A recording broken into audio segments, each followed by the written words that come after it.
Divorce par consentement mutuel devant avocat et notaire. Conditions. D'abord, il est vrai qu'on entend souvent dire divorce devant notaire.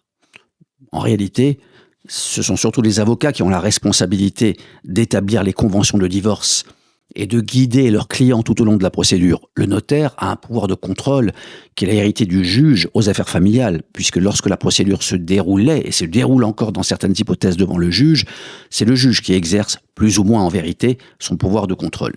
Quelles sont donc les conditions pour que ce divorce par consentement mutuel puisse se dérouler devant notaire? La première, comme dans tout divorce par consentement mutuel, est qu'il existe un accord des époux tant sur le principe du divorce que sur toutes ses conséquences. Le moindre désaccord empêcherait le divorce d'aller à son terme. Autre conséquence, il faut que chaque époux ait son propre avocat. En pratique, il peut advenir que l'avocat de l'un conseille ou oriente l'autre vers un confrère. L'objet de la démarche est de limiter le montant total des honoraires. Comme le juge n'est plus là pour exercer son pouvoir de contrôle et que le notaire est peut-être plus sensible, c'est une question que nous ne faisons qu'aborder ici puisque nous consacrons une formation à part entière à l'autorité parentale, qu'est un enfant capable de discernement. La loi ne fixe pas d'âge, mais il est évident que ce critère est important. Il sera difficile de convaincre le notaire. Au-delà de ses obligations, le divorce pour faute peut être prononcé soit lorsque certains faits sont très graves, même s'ils ne sont pas renouvelés. La violence conjugale était évidemment la première des fautes.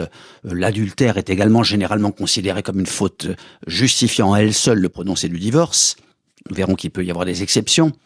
Ou alors il peut y avoir toute une série de petites fautes, petites entre guillemets, qui renouvelées finissent par rendre intolérable le maintien de la vie commune.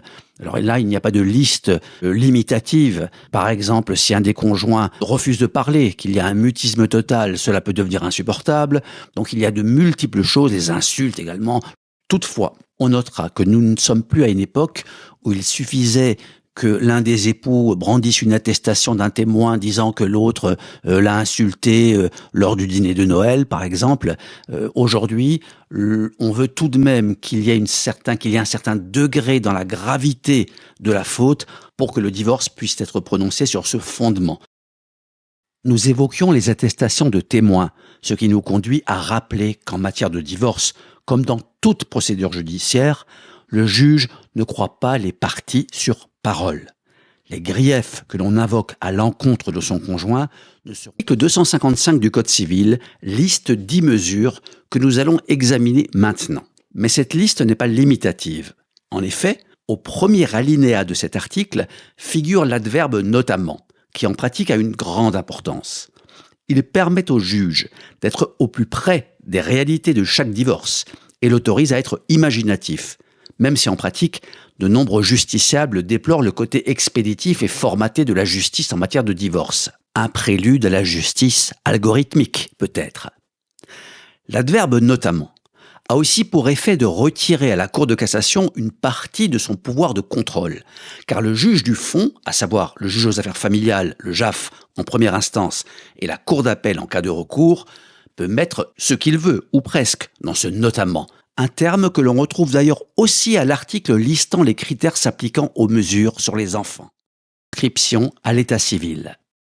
Le jugement ne produit des effets à l'égard des tiers qu'à la date de sa transcription à l'état civil, une démarche effectuée par les avocats, car c'est à eux, et non aux époux ou ex-époux, que le jugement est adressé par le tribunal. Néanmoins, il est possible de s'adresser au tribunal pour obtenir un exemplaire du jugement et solliciter directement la transcription.